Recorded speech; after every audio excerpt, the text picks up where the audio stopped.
bác nha, nãy em cậu anh chị đạp xe trước vâng vâng công công mới hiểu cần cầu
Chỗ bác còn nhiều điểm chơi không? Chứ chỗ em hết, chỗ nào người ta cũng kích thủ để lưới thủ, lâu lâu còn có cả min thủ, suối sạch cá. Muốn đi câu phải đi xa không ạ?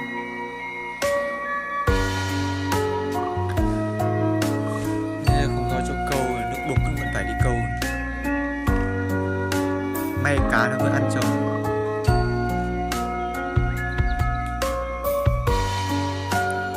Lại con bọ vào nồi không ạ?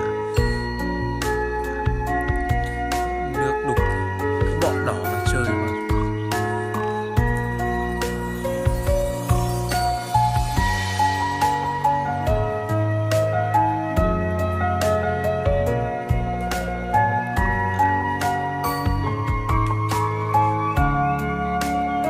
Gì cả các bạn.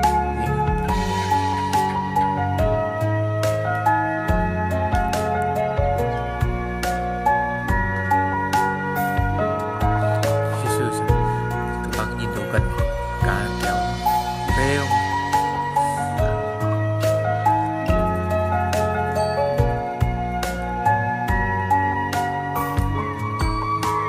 Nhìn quả có mê không các bạn?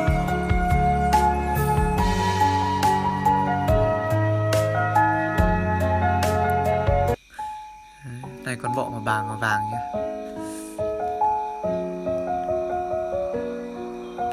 Chứng tỏ là vẫn câu được các bạn ạ. Nước đục thì câu nó không được nhạy thôi, còn vẫn lên cái.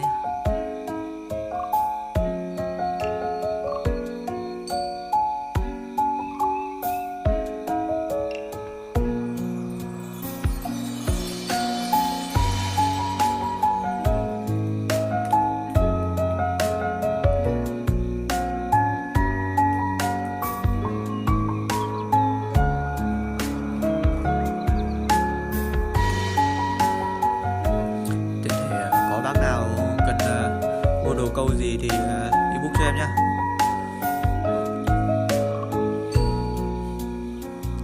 Đồ câu với phụ kiện này.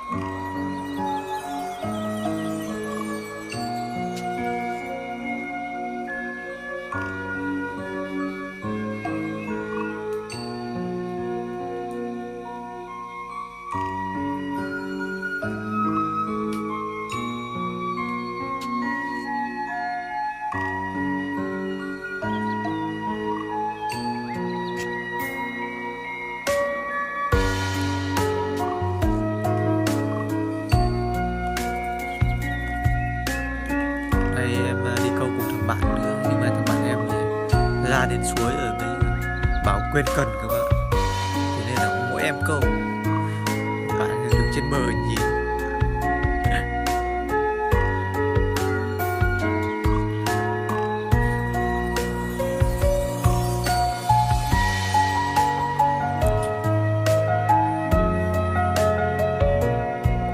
Nước đục cố làm phỉ để anh em được ăn chơi.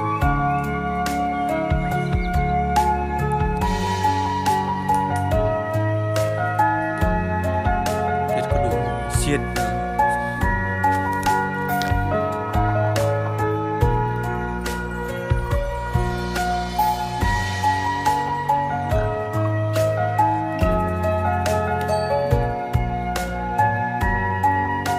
Ngày mai nước trong thì ngày mai khả năng em phải quay lại câu các bạn. Ngày nước đục quá, nhạy bầy, lâu lâu mới lên con.